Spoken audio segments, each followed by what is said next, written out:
Another client termination notice, my assistant Lisa asked as I stared at the email on my screen. That's the fifth one this week. I nodded, my jaw tight. All of them giving the same reason. They were transferring their business to Summit Solutions, my brother David's company. My name is Alexandra Chen, and at 35, I was watching the business I'd spent 10 years building crumble piece by piece. Not because of market forces or bad decisions, but because my own brother had orchestrated its destruction. Have you heard from the Torres account? I asked Lisa, though I already knew the answer. They'd been our biggest client, worth nearly $2 million in annual contracts. She shook her head. David has a meeting with them this afternoon. Of course he did. David had been systematically targeting my top clients for months, using inside information he gathered during our years working together, before he'd left to start his own company, before he decided that destroying mine was his path to success. My phone buzzed. Speak of the devil. Hello, David, I said, keeping my voice neutral. Hey sis, he said, his tone dripping with fake concern. Just wanted to give you a heads up. Torres signed with us this morning. Thought you should hear it from me. I closed my eyes, gripping the phone tighter. How generous of you. Look, Alex, this is just business. You know how it goes.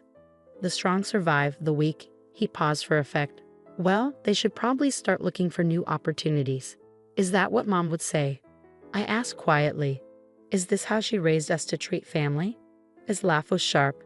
Don't bring Mom into this. She's been gone for 5 years. This is about business, not family. And frankly, you're not cut out for it. Never were. I thought about the flash drive in my desk drawer, the one containing information that could change everything. Maybe you're right, I said softly.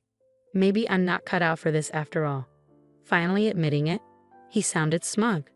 Tell you what, I'll buy your client list for 10 cents on the dollar. It's more than fair considering most of them are jumping ship anyway. I glanced at Lisa, who was watching me with concern. She knew what was in that flash drive too. Knew what David didn't. I'll think about it, I replied. Was there anything else? Yeah, actually, Mom's house. I think it's time we sold it.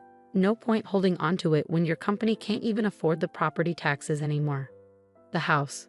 Our childhood home, where Mom had raised us after Dad died. Where she taught us about business, ethics, the importance of family. David knew how much it meant to me. I understand, I said, my voice steady despite the anger burning in my chest. Send me the paperwork and I'll review it. After hanging up, I pulled out the flash drive and connected it to my laptop. The files inside were exactly as I remembered. Emails, financial records, client communications. All documenting David's methods for stealing my clients. What he didn't know was that I'd been gathering evidence for months. Every underhanded tactic, every stolen trade secret, every violated non-compete agreement, all meticulously documented. But that wasn't even the biggest secret. Should I call them? Lisa asked, knowing exactly what I was thinking. I nodded. It's time. Set up the meeting for tomorrow. She picked up her phone, dialing a number we'd had ready for weeks. Hello, Mr. Torres. Yes, this is Lisa from Chen Consulting. Ms. Chen would like to schedule that meeting we discussed. Yes, the one about Summit Solutions' fraudulent certifications.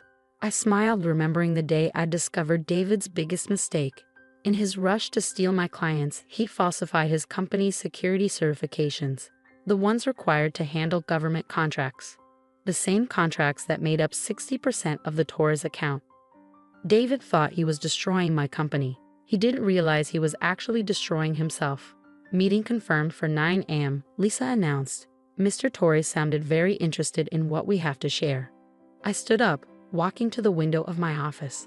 The city sprawled below, including the gleaming building where David's company was headquartered. He was probably there now, celebrating his latest victory, thinking he'd finally beaten his big sister. Send the preliminary documents to the FBI as well, I told Lisa. It's time they had a look at Summit Solutions' certification records. Mom always said that success wasn't about being the strongest or the most ruthless. It was about being the smartest, the most prepared. About doing things the right way, even when others didn't. I touched the photo of her on my desk, remembering her words from so long ago. The truth always comes out, Alexandra. Your job is to be ready when it does. Well, Mom, I thought. I'm ready now. My phone buzzed again. Another message from David, checking in about that client list offer. TikTok, sis. Time's running out. I typed back a simple response. You're right, time is running out, but not for me. The next morning, I arrived at the office early. The meeting with Mr. Torres wasn't until 9, but I needed time to prepare. Lisa was already there, arranging documents on the conference room table. Everything's ready, she said, handing me a coffee. FBI agent Wilson called. They're very interested in the certification documentation we sent over. I nodded, reviewing the papers one last time. Financial records, emails, and most damaging of all, proof that David had forged federal security certifications to handle government contracts. It wasn't just unethical, it was criminal. My phone buzzed. David again. Just had breakfast with Johnson Tech. Guess who's their new strategic partner? Your client list offer expires at noon. Take it or leave it. I set the phone down without responding. Johnson Tech was about to learn some interesting things about their new partner. At 8:55, Mr. Torres arrived. He was a tall man with sharp eyes and an even sharper mind. Exactly the kind of person who wouldn't appreciate being deceived. Alexandra, he said as I greeted him. Your message was concerning. You mentioned something about Summit Solutions certifications. Please sit down. I gestured to the conference room.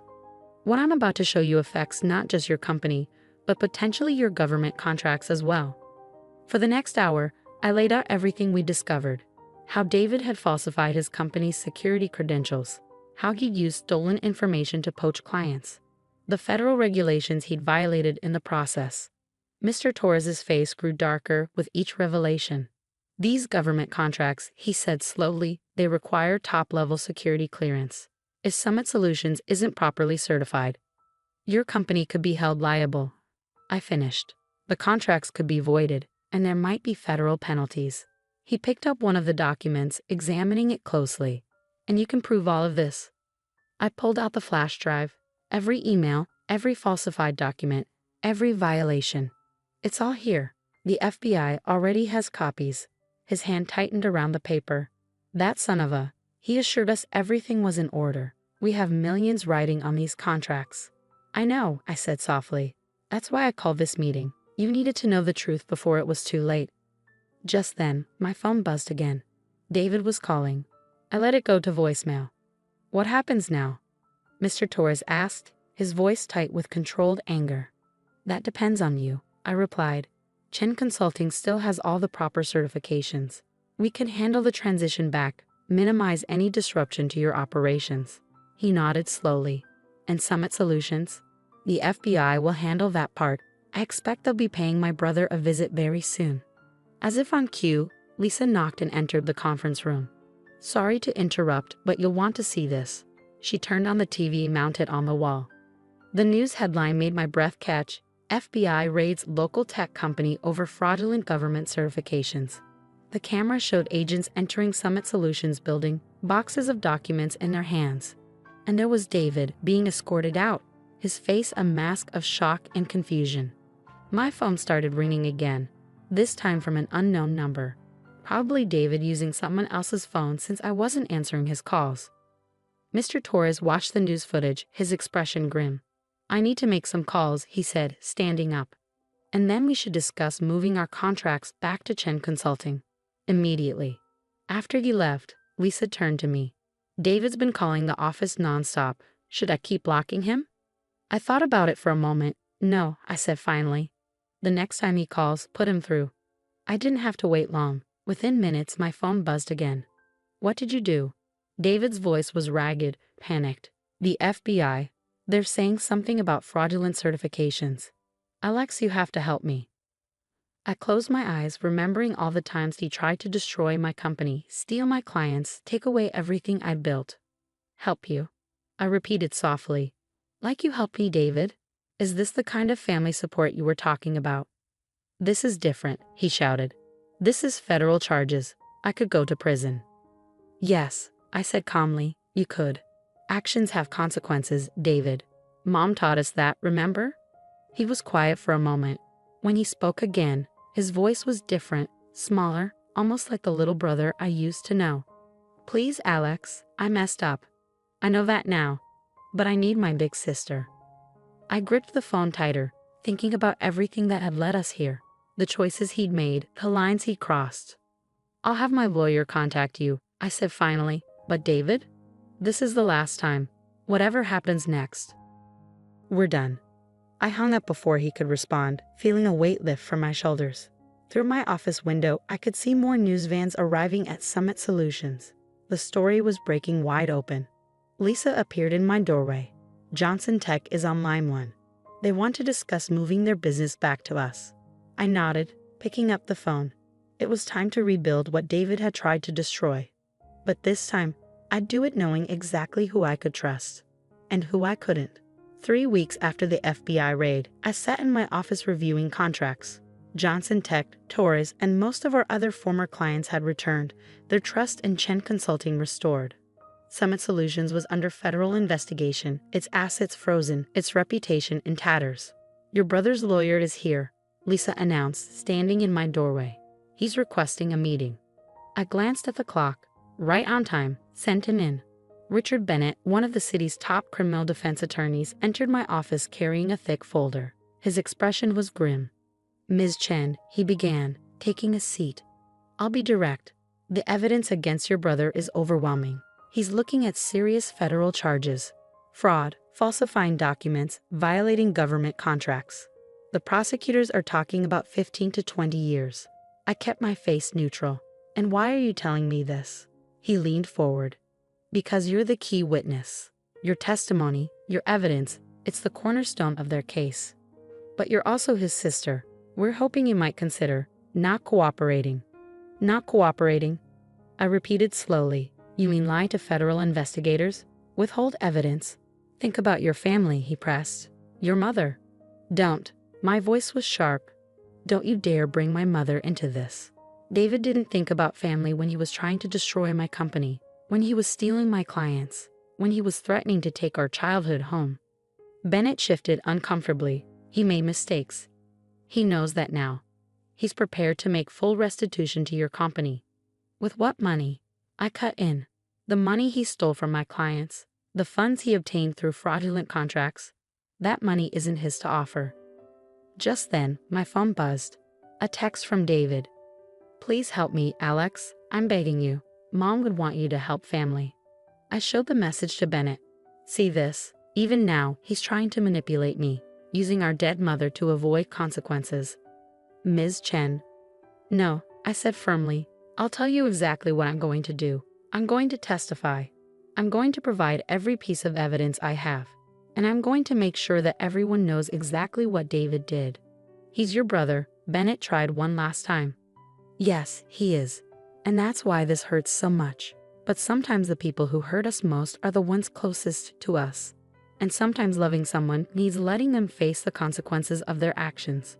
After Bennett left, I drove to our mother's house, the one David had tried to force me to sell.